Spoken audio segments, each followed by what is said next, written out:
பட்சத்தில் கூட கிரவுண்டுக்குள்ள புகுந்து வேலையை பார்த்துட்டு வேற பயமா இருக்கு. இப்ப ஏற்கனவே ஒரு ஐபிஎல் அப்போ வந்துட்டு தமிழ் மக்களே என் நெஞ்சங்களே அப்படின்னு கிளம்பி யாரோ ஒருத்தங்க உள்ள போய் போட்டு கேவலப்படுத்தி ஐபிஎல் மேட்ச் சீசன் அதுக்கப்புறமா நடக்கூடாம ஒரு சம்பவத்தை பண்ணாங்க சில வருடங்களுக்கு முன்னால.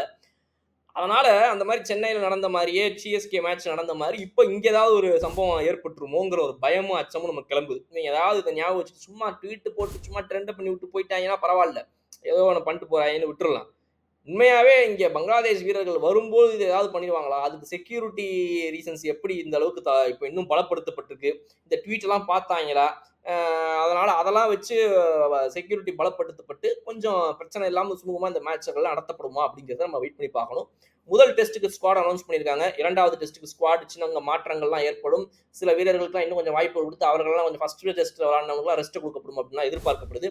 எப்படி போகுது இந்த சீரீஸ்? ஸ்ரீலங்கா